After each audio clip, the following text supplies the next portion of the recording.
Ahí va a aparecer.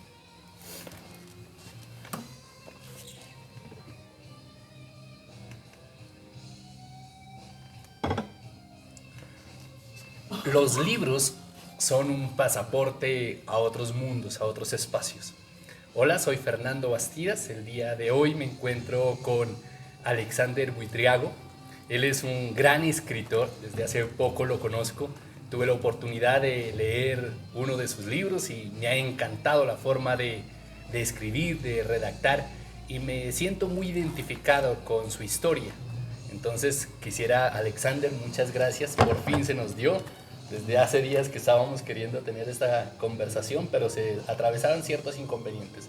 Pero lo bueno es que se ha dado. Muchas gracias por aceptar esta invitación. No, Fernando, a su merced, muchísimas gracias por la invitación y complacido estar aquí con su merced en Genial. este espacio. Pero quisiera que me cuentes un poquito. Yo tuve la oportunidad de leer en estos días algo de tu vida, de tu infancia, como para las personas que nos escuchen puedan saber más de quién es Alexander. Yo nací aquí en Zipaquirá, eh, pero toda la vida vivimos en Cogua, de toda la vida. Y ya fue después, ya hacia la enfermedad de mi mamá cuando nos fuimos de por acá, ¿no? Y nos radicamos en Mesitas. Pero la niñez en sí, ¿dónde la viste? ¿Dónde? La niñez en Cogua, prácticamente en Cogua. Ahí bajando de la catedral a unas cuadras, ahí todavía hay amigos y vecinos, amigos de mis padres y nuestros. Genial. Por lo que contabas en lo que escribiste, me gusta porque parece que tenías como una infancia de esas que son sanas y agradables de vivir, donde te inventabas algunos juguetes. Entre esas cosas, la cometa. Sí, a mí me gustaba mucho inventar, inventar cosas y desbaratar cosas. Yo creo que a todo niño le sucede eso, ¿no? Que inventa y desbarata. Y me gustaba mucho jugar. Pero yo sí recuerdo con mucho agrado la infancia y el pueblito y ese compartir entre vecinos. Era un momento en el que se dejaban las puertas abiertas y no sucedía nada. Porque yo dejaba la puerta abierta y me iba de mi triciclo por allá a recorrer el pueblo y no pasaba nada. En serio, Fernando, no pasaba nada. No, y genial eso porque lo que te decía me veo bien identificado porque también vengo de un pueblo, de un caserío, donde uno tenía la oportunidad de fabricar sus propios juguetes y uno se tenía más tiempo porque no había televisión, o por lo menos en mi niñez no tenía televisión. Entonces se jugaba más, se compartía más y eso me parece genial. Pues tal vez la televisión no era como tan afiebrado. No, me gustaba más como estar con los vecinos, como ir a jugar fútbol. Allá ahorita hay una urbanización y eso están edificios, pero lo llamaban el Rincón de Cogua y allá me gustaba ir a pasar el tiempo. Más que hacer las tareas, más que leer, más que estudiar. Yo no era... Yo tuve compañeros después eh, en la universidad por ejemplo, una compañera le leían desde pequeña la Ilíada y la Odisea. O sea, no vengo quizá de ese mundo libresco, ¿no? De esa ciudad letrada, pues, sino más bien es de la calle, ¿no? Del picadito, ¿no? De, de jugar yoyo, a las canicas, fútbol, yernis, ¿no? Ponchados, cogidas, o sea. Y entonces sí recuerdo con mucho agrado esa etapa. Y yo creo entonces que he escrito mucho sobre eso, sobre esa etapa.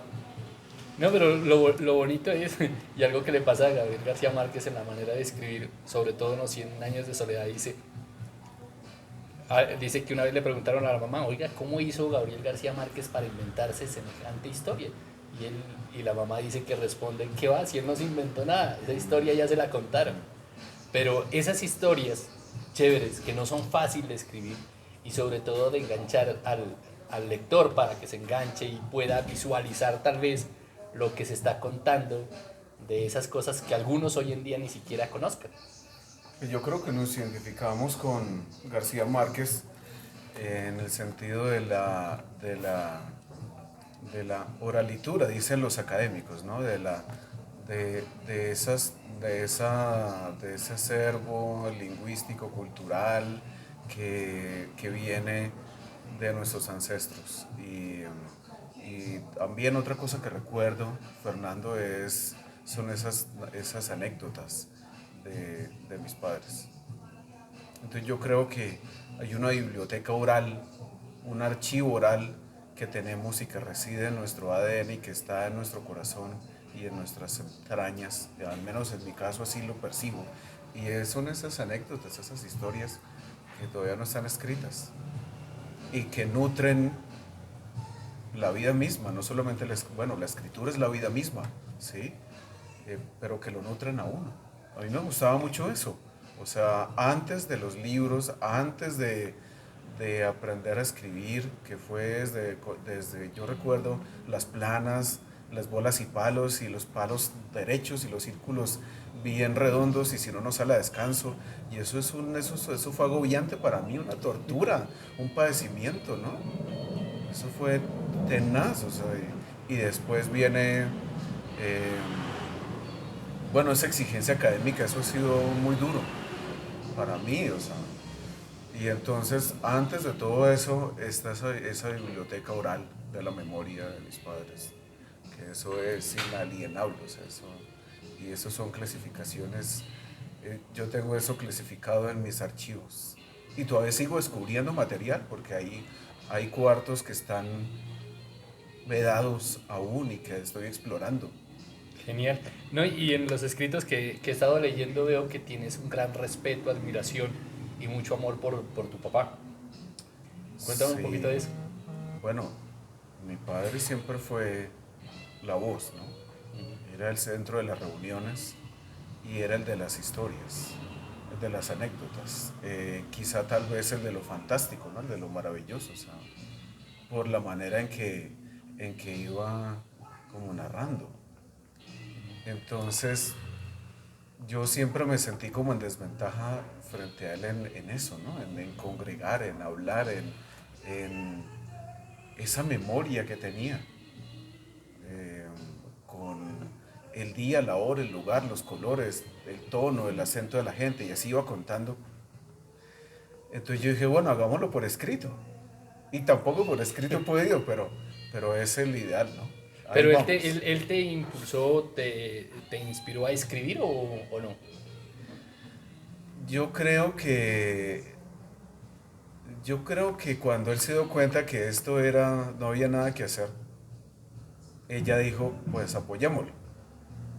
O sea, él vio un momento en el que no, o sea, que eso de escribir, o sea, eso no, como que él no, tal vez, yo pienso al inicio, ¿no? Pero cuando se dio cuenta que yo, tercamente, porque ha sido una terquedad mía esto de hágale y escriba y así sea una línea o un verso, pero que me guste, que tenga luz, que sea pleno, que me identifique y así tenga que tachar y tachar y tachar, pues yo sigo ahí como empecinado, ¿no?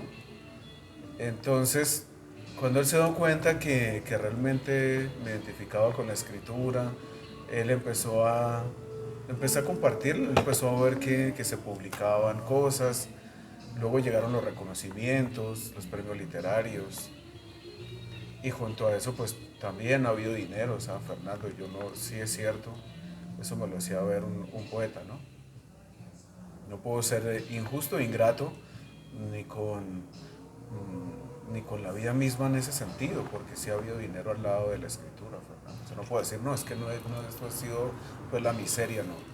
Pero más allá de eso son, como decía el maestro Flover Zapata, eh, poeta, escritor, educador, a quien aprecio muchísimo, pues lo importante son los amigos. O sea, yo creo que esto es para confabular amistades. Y recientemente escuchaba más de un escritor que dice que pues es una apuesta a la paz. Escribimos por la paz, ¿no? Una apuesta a la paz. Y formamos lectores o acompañamos a los lectores porque uno también está en formación, es apostándole a la paz también, ¿no? Genial. No, y algo que dices de la paz inicialmente, tal vez creo yo que puede ser incluso como la paz personal, individual y tal vez después colectiva, porque la escritura puede ser como una terapia, tal vez para desahogarse y para escribir lo que tal vez no se lo contaría como a otra persona de una manera oral, pero sí de una manera escrita. Pero antes de pasar de pasar a los premios. Pues Fernando, pues es algo también que yo he leído en el duelo que llevo. Yo creo que uno vive muchos duelos, Fernando.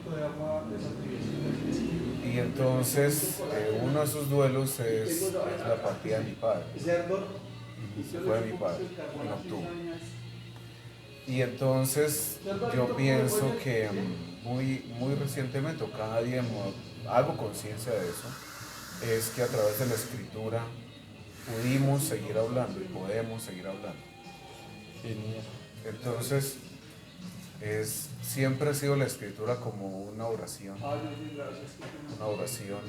y un vaso comunicante, no solamente con lo que siento, con las fibras mías, sino también con las personas que no están, y que no están y que sí están. ¿Sí? Hace poco terminé de leer la novela del barranquillero Ivaldo Elías Fandiño, y justamente nos vimos allá en la feria y presentó su libro también, sus otros libros en la feria, y entonces estábamos hablando un poco de la novela de él, ¿no? Y él tiene en esa novela El hombre que quiso ser santo.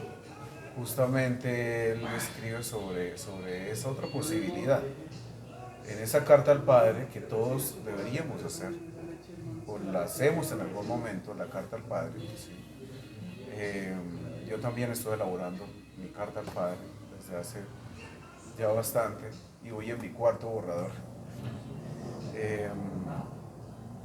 Pues justamente él permite pensar en esa posibilidad de poder hablar con esas personas que ya se fueron, pero que no se fueron. Que uno cree que ya no están, pero sí están, ¿no? Hay una frasecita que dice, ahora que te fuiste, estás más cerca de mí. Entonces, yo creo que hay como una conexión espiritual más Y con... aunque sin lugar a dudas yo siempre sentí cerca a mi papá, siempre, ahora sé muy fehacientemente y cada vez soy más consciente de eso, que quise ser siempre como él, que quise peinarme como él, que quise andar como él, que quise ser como él. Sí, no, y para muchos niños, y qué bueno que el papá se haya convertido en tu héroe y que quieras de alguna manera evitarlo. Y esto me hiciste recordar, alguna vez estaba en una escuela en Quito y estaba dando una conferencia a los padres de familia, y a los niños, perdón, y les preguntaba, ¿usted a quién quieren parecerse? Y uno de los niños gritó, yo quiero ser como mi papá, porque él es contento, él nos trae dulces, él es amoroso, él ayuda en la casa, él cocina rico. Y otro niño que estaba triste le pregunté, ¿y tú a quién te quieres parecer? Y el niño también dijo, yo no quiero parecerme a mi papá, porque mi papá es borracho, nos grita, nos trata mal. Y pues qué bueno que tu papá haya sido ese ejemplo que te haya inspirado a querer como imitarlo. Pero una preguntita, sé que estudiaste en La Salle. ¿Alguna vez no te dio por pronto seguir como la vida religiosa o algo así? Lo que sí empecé a tener claro es que no sé si fue otra terquedad, porque eso de escribir definitivamente es mi más grande terquedad, ¿no? Se me metió en la cabeza. Por eso yo les comparto a mis estudiantes o quienes tienen la paciencia de lidiar conmigo como docente, y es que tal vez el talento es un porcentaje mínimo. Si no hay esa disciplina, si no hay esa, en mi caso, terquedad, como que la gota sobre la piedra, yo creo en la gota sobre la piedra. parece que no, es una ilusión, es una utopía, porque cuando no llueva, cuando no caiga más del grifo, entonces, ¿cómo se parte la piedra? Pero sí creo mucho en eso. Entonces, llegando a 11 grado, empecé a sospechar que quería estudiar literatura, que quería dedicarme a escribir, pero yo no era un lector, o sea, como leer, o sea, no. Yo le digo a Fernando que me la pasaba jugando fútbol, o sea, no, jugando, o sea, no. Pero nunca, digamos, en el colegio, en la escuela sí fui indisciplinado, dicen, no me acuerdo. Pero en el colegio fui muy, mis compañeros y con quienes hablo, y, que somos compañeros de aula y fuimos en bachillerato aquí en La Salle, pueden dar fe que yo no era indisciplinado, no hacía relajo, no tomaba el pelo, no era muy, muy silencioso, muy callado y parecía que lo rompía un plato, ¿no? En el sentido de que en el salón disciplinariamente no, pero académicamente siempre tuve esa dificultad, como que no entendía cosas. Pero en español y literatura con el profe Daniel, siempre yo en los escenarios donde yo esté, yo lo comento, el profe Daniel Hernández, docente aquí de La Salle. Él en algún momento él entregó un material y puso las condiciones. Entonces tocaba memorizarse el concepto como de 17 figuras retóricas e inventarse el ejemplo de cada figura. Ah, no, eso yo me sentí como pez en el agua. En ninguna otra situación académica me ha sentido tan cómodo. No, eso era muy complicado, Fernando. Todas las materias, muy difícil, o sea, porque exigía cierta disciplina, cierta rigurosidad. Yo copiaba y en cuadernos siempre saqué la mejor nota en apuntes, pero al momento de desenredar la cosa y de hablar, muy difícil, ¿no? Muy complejo. Pero me iba siempre bien como escribiendo, ¿no? Entonces, y fue la mejor nota. Yo saqué la mejor nota. Una rajazón ahí terrible. Y Giraldo fue el segundo de la segunda mejor nota y el resto a la paila mocha. Entonces, esa evaluación, que parece algo insignificante, Fernando, me dio pie para pensar que mi vida podría dedicarse a la escritura. Genial. No, porque cuando yo hago orientación vocacional, por lo general yo les digo a los muchachos o estudiantes, la vocación siempre va a estar ligada al tipo de inteligencia que tengan o en la materia en que se les facilite. Porque la vocación o el trabajo debe estar ligada a la pasión, a lo que nos hace vibrar, a lo que se nos facilita. Pero es muy difícil saber leer esa brújula, Fernando. Ah, no sé, claro. Saber leer esa brújula es muy difícil porque en ese momento, en grado 11, también yo dije, ¿por qué no ser religioso? ¿Por qué no ser hermano de La Salle? Entonces eso es muy complicado porque no hay un mapa, no hay... Y eso que yo, gracias a los hermanos, yo fui a retiro espiritual para el proyecto de vida, ¿no? Ahí se trabaja en La Salle y otras instituciones y trabajan el proyecto de vida, ¿no? Y la pastoral y todo se incardina hacia el proyecto de vida, ¿no? Y desde psicoorientación y se hacen unos test sobre habilidades y las carreras posibles. Sí, yo creo que el colegio le metió mucho el hombro a eso. Y los colegios de La Salle, sé otras instituciones religiosas que también, y no religiosas que también le apuntan a eso, pero leer esa brújula es muy complicado y algunos le dicen sí, otros no, otros vengan para acá, otros vaya para allá, otros... Entonces, leer esa brújula del corazón en este momento es complejo. Pero llegó un momento, Fernando, en el que dije ya, me boto de cabeza acá, me boto al abismo, o sea, no sé qué es esto, pero me boto porque siento que como que sí, y me soñaba religioso y literato y escritor. Genial. ¿Cuál fue tu primer libro que escribiste? Este fue el que salió primero. Estación del Fuego. Sí. Ah, está bonito. Ese fue el primero. Salió en el 2007, aunque en el 2005 salió una versión, unos de ahí salieron, salió en el 2005 y fue una edición muy corta, 500 ejemplares. Ve, Luego tiene un montón. entonces, 2 años después, el hermano a cargo de publicaciones, que fue rector aquí de La Salle, que está ahorita en Roma, a cargo de las comunicaciones de todo el Instituto Alex González, junto con el hermano de la época, el provincial, Jorge. Ellos le apostaron a ese libro y el mejor diseño, el mejor papel, lo mejor de ese momento se lo apostaron a ese libro y a los poemas, eh, viendo, pues, creyendo en algo que era posible, ¿no? En torno a la poesía. Pues eso fue algo muy, muy especial de parte de ellos. Y el prólogo del libro, porque yo no pensé como en un escritor, yo no tenía, en 2005 pues yo no tenía muchos referentes, o sea, como no sé quién. Entonces, igual a los que le envié o a los que les pedí el favor del prólogo, le sacaban el cuerpo, o sea, como que no, porque no sé, porque no puedo, porque no soy literato. Entonces, quien me hizo ese prólogo fue también muy cercano, porque en Cúcuta estuvimos hablando muchísimo, y aprendí mucho de él. Fue el hermano Antonio es el hermano Antonio Bedoya, ¿no?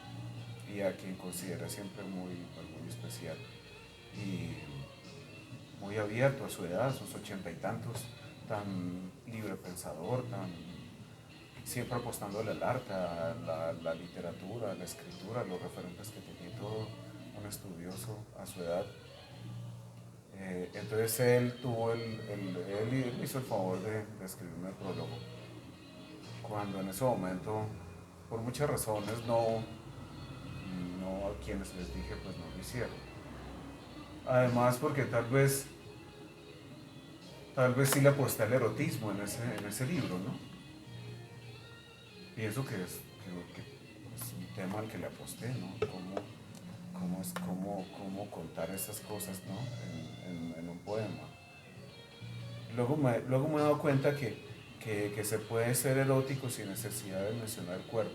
Es más, leyendo Sofía Oksanen en la finlandesa, se da cuenta uno que no necesita uno hablar o directamente hablar de olores, de sensaciones, de piel, o mencionar los cuerpos para ser erótico. No, y ahí el libro de la Biblia, ¿no? El Cantar de los Cantares. Ah, bueno, Hay una parte que... ese es súper erótico, Sí. desde el inicio, el primer verso de Cantar de los Cantares, que te bese con los besos de mi boca. Y ahí, pues, ahí vino y hay de todo. O sea, eso es que yo escuché a Carolina Sanín hablando sobre, en un taller, en un curso de los que ella orienta, porque la universidad pues no me inscribía a esa materia, sobre las 1001 noches. Entonces ella en algún momento relaciona las 1001 noches con Cantar de los Cantares. Esa esencia, las 1001 noches, también eso lo atraviesa Cantar de los Cantares. No, y genial, poníanse a ver ahorita que acabo de caer en la cuenta de que sí tiene como esa relación de, de la manera de escribir y la manera de decir las cosas. Pero sé que tienes algunos premios también que has ganado. ¿Con cuál libro ganaste esos premios? Bueno, resulta que el libro no se ha publicado, Fernando. No se ha publicado. Ese premio, yo creo que el premio y el texto que le pasé a su merced, el espíritu del arte, que me lo publicó el hermano Mancini, en Argentina, en la editorial de La Salle Argentina, como parte de un libro sobre literatura. Yo creo que cierra como una etapa, y yo no sabía, lo sospechaba, pero yo no sabía. Pero no está publicado. El libro del premio literario, que cierra esta etapa, es Casa Habitada. Casa Habitada. Y el premio es el Premio Internacional de Poesía David Mejía Velilla, de la Universidad de La Sabana. Sí, Y también es poesía. y es poesía. es poesía y alguien me hacía ver que porque es que desde ya hace unos años me empeciné con otro tipo de escritura, como en prosa, como cuento, como narrativa, ¿no? Entonces, pero cambiar ese, o sea, como cambiar ese registro, dar ese salto, o dar ese paso ahí hacia, eso no ha sido fácil, para mí no ha sido fácil y admiro mucho a los narradores, admiro mucho a los narradores, a los cuentistas y a los novelistas. Eh, entonces esta es Casa Habitada y yo lo tengo aquí impreso, esta es Casa Habitada. Y no se ha publicado porque por razones editoriales que no comparto con las de la universidad. Las razones editoriales del contrato que recientemente, después de 5 años de interponer una acción ahí a través de una persona cercana, de, y entonces no comparto sus políticas editoriales. Entonces yo creo que definitivamente, yo creo que ya eso voy a dar por cerrado pues esa posibilidad de publicar por la universidad y más bien fijo en mirar en otro lado. Claro, hacerlo también. Ahí hay muchas maneras de hacerlo. Hay otro libro que lo leí también y es genial. El gato gramático. Y cuéntanos un poquito de este libro. Bueno, yo creo, y qué bueno que su merced ha hablado del libro anterior para referirse a este, porque yo creo que esos dos, junto a este que fueron, esos salieron en el 2021, se publicaron en el 2021 en editoriales distintas, y es significativo porque tal vez representa esa otra etapa que emprendí. Yo en el 2021 me salí de la comunidad y entonces, eh, por eso estos dos libros son muy importantes, porque yo pienso que la escritura y la poesía a mí siempre me ha sostenido, yo siempre me he agarrado de ahí, sí, y me ha ayudado como a ver por dónde. Su merced habló de lo terapéutico de la escritura, ¿no? Entonces, y yo siento que junto a eso está esa otra dimensión como espiritual, eh, como de oración, ¿no? Que no necesariamente uno tiene que estar en la capilla para hacer eso. Claro. Yo, y no necesariamente hay que escribir, estoy de acuerdo con eso, ¿sí? O sea, esa etapa de escritura, estoy de acuerdo con eso, es lo último que se hace en el proceso de escritura, es lo último, las grafías, ¿sí? Expresar en grafías, ¿no? Eso ya es lo último, me parece. Entonces sí, la poesía me ha, me ha ayudado como a, no sé si suene, no sé cómo suene, ¿no? Pero sí me ha ayudado como a ver como por dónde encontrarme, a hablar conmigo mismo, a conocer personas, a abrirme a otros horizontes, a hacer lectura crítica, no solamente lo que escribo leo y cómo hablo, sino también cómo soy, a mirar mis incongruencias.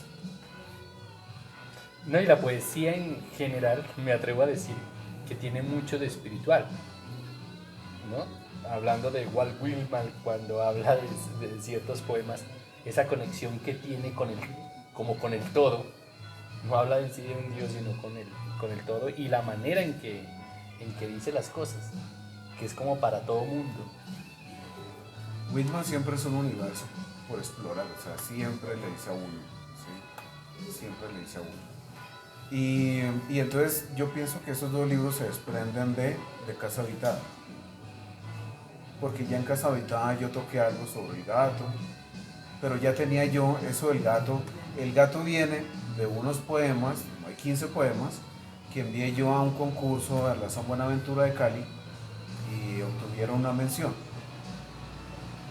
Yo no recuerdo, sí, se titulaban Gato a Contraluz. Gato a Contraluz. 15 poemas y recibieron una mención. Entonces yo dije, bueno, ¿qué tal seguir escribiendo sobre el gato? A ver qué sale. Y bueno, y me salió ese libro, pero ya no quise llamarlo Gato contra Luz. Entonces estuve revisando a Octavio Paz y él tiene el mono gramático. Él vivió en la India, él hizo su camino a la India, un templo, entonces él le puso el mono gramático, ¿no? Porque tiene que ver con la escritura, el mono gramático tiene que ver con la escritura. Entonces, bueno, ¿por qué no el gato gramático? Porque en mi libro entonces yo pensé, siguiendo mucho a los poemas de Baudelaire, ¿no? Habla sobre el gato, ¿no? Pero sin ir a igualar a Baudelaire. Pero entonces dije, bueno, entonces puedo escribir sobre un gato que juega con las palabras, que juega con los poemas. Por eso, sí, por eso el gato gramático. Y después leía a Lizalde, porque estaba explorando los poemas tigre, y hay varios en la literatura, ¿no? Borges le escribió al tigre, sí o sí, los colores del tigre. Neruda le escribió al tigre y muchos, y Lizalde, el poeta mexicano, Tigre en casa. Entonces dije, pues ese gato mío, que es gramático, se convierte en tigre, pero es un tigre erótico. Y en la parte de acá leo así, las o los. Los, Acá en la parte final, incluso cuando yo hice el video después de terminar de leer el libro, dice: los versos sobre la hoja en blanco se extienden hasta convertirse en las líneas que surcan la piel del tigre. Plantearse la existencia, definirse en un felino, son parte de la respuesta por la esencia de la poesía y del poeta. Genial. Yo este libro lo leí de una corrida, como dicen por ahí, y lo tenía en el lugar de mi trabajo y mucha gente tenía que ver con el libro. Oiga, ¿qué es? ¿De qué se trata? ¿Sí? Que genera curiosidad la portada del gato, aparte porque muchas personas tienen como esa afinidad con el gatito. y ya la segunda feria, o sea, es decir, yo creo que sí merece una reedición, una segunda edición, porque ya en la feria de hace un año, la pasada, pues ya no tenía ejemplares. Yo llegué a la feria del año pasado sin ejemplares y pedían y reclamaban el libro, y para esa feria yo tampoco lo saqué, ¿no? Espero que para la siguiente feria vamos a sacar una segunda edición para la otra feria, ¿no? No, este libro es una venta segura, ¿sí? Por muchas cosas. Y Me creó curiosidad por la portada, ¿no? Porque yo usé estos cuadernos. Sí, entonces yo creo que en paralelo se fueron cocinando y ya venían, pero se desprenden de Casa Habitada, porque tienen que ver con Casa Habitada, ¿sí? Tiene que ver con Casa Habitada, y por eso el texto que yo le compartí a su merced, este es el libro donde salió el texto que yo le compartí. Ahí está, es un capítulo, un apartado de ese libro, publicado en Argentina, que tiene que ver con mi infancia, ¿no? con la casa en Cogua. Y entonces, este otro, yo quería como hablar sobre la escuela, sobre la pedagogía, sobre los profesores, sobre mi infancia, pero desde la escuela, pero sin hacer un tratado de pedagogía, sin hacer un estudio pedagógico en el sentido de que algo más riguroso académicamente, sin desmeritar que la poesía no sea rigurosa. Me parece de las cosas más exigentes. Claro, desde luego. Es muy complicado, es muy difícil. Pero yo quería hacer como un intento, entonces leía a Flaubert Zapata, y él tiene un poemario, creo que es Después del colegio, que se llama. No, fabuloso. Y entonces dije, bueno, hagamos algo similar junto con lo que yo siento y he tratado de escribir.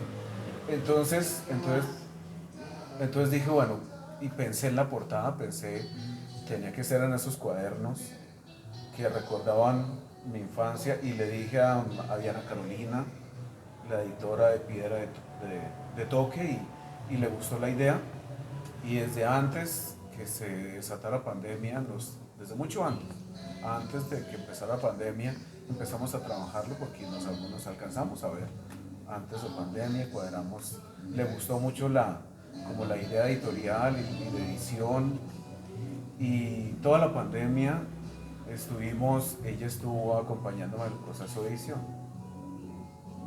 Genial. Y entonces son de la escuela. Y los dibujos, los gráficos, los dibujos son así, son como Sí, como los una rayones que uno hace o que uno hacía en la última página de cada cuaderno. ¿Y esos son algunos que tenías o se te ocurrieron para algo? La propuesta que yo le hice a la editora fue de mis calificaciones de la escuela, porque yo las tengo, Ah, genial. ¿sí? Entre otras cosas, siempre yo perdí español y matemáticas, siempre, desde que estaba en segundo de primaria. Entonces yo le hablé a una integrante del club de literatura que todavía pues estoy acompañando y ella fue quien me ayudó con los diseños. Yo No, quería sí. algo así, esos Muy rayones, original. porque yo perdí esos cuadernos. Entonces recurrí a Sarita. Sarita se llama. ¿Algún proyecto que tengas por el momento? Es en cuanto al premio más importante. Pero en cuanto a proyectos, estoy trabajando y podría ahorita leer algunas líneas de ¿De ese cuál? proyecto. No está aquí no está en físico, ¿no? Porque gracias a los escritores, a los editores de revistas literarias, ellos muy gentilmente durante todos estos años me han publicado mis versos en revistas digitales. ¿Sí? Por ejemplo, puedo mencionar La raíz invertida. Dale. La raíz invertida. Pero podría ahorita compartir de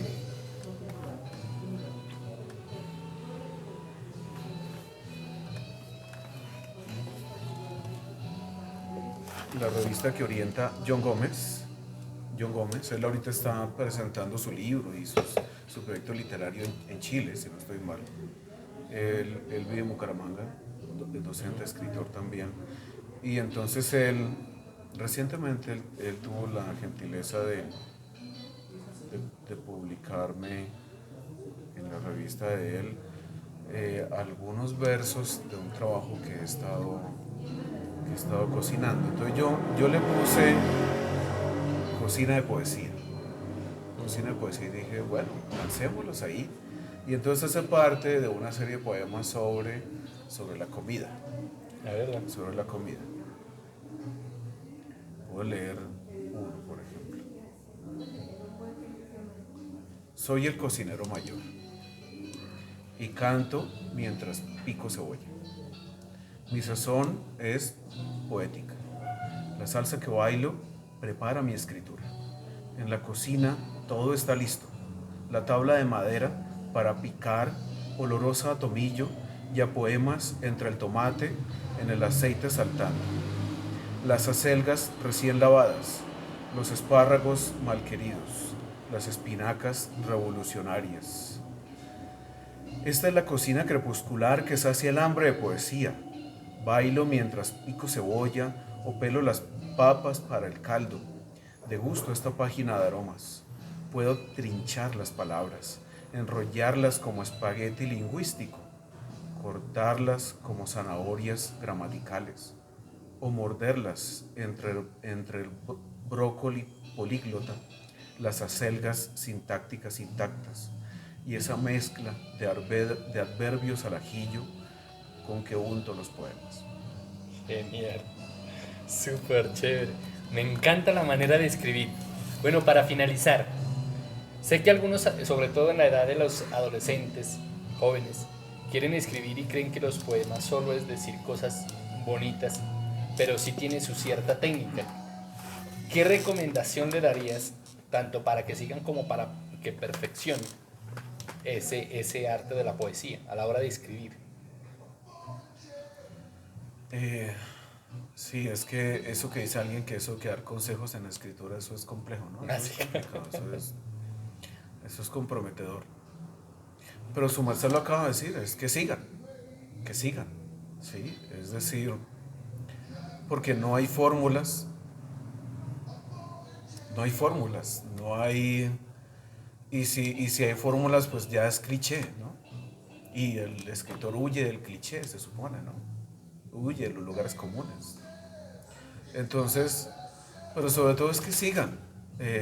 Yo pienso que las personas que, que han que me han alcahueteado, que me han acompañado en este proceso de escritura y que han persistido pues ahí eh, en el proceso de lectura y escritura a mi lado, es claro para ellos que no necesariamente hay que ser escritor o que se es escritor de muchas formas, de muchas maneras, ¿sí?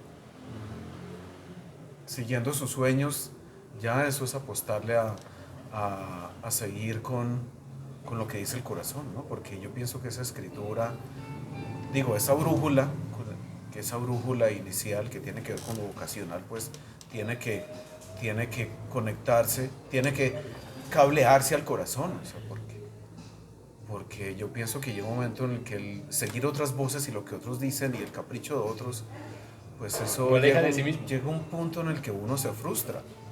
Entonces uno dice, estoy acá realmente porque me gusta, porque me siento a gusto, porque estoy a tono, porque las fibras de mi corazón se conectan a esto que yo llamo mi realidad y eso es lo que yo siento. Y si no es así, entonces yo tomo la decisión y me boto al abismo, como fue lo que yo hice cuando me salí de la comunidad y me lancé otra vez al abismo, con miedos, con pues muchas cosas, sin nada seguramente, solamente quizá con los libros y me lancé otra vez al abismo, ¿no? A mi edad, ¿no? Genial.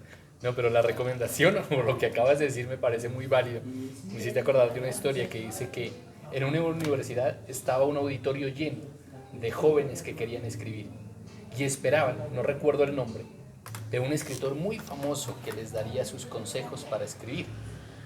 Dice que todos lo esperaban con ansias. Estaba la silla donde se presentaría el que les hablaría cómo escribir. Él llegó y les dijo, escriban, escriban, escriban. Y se fue.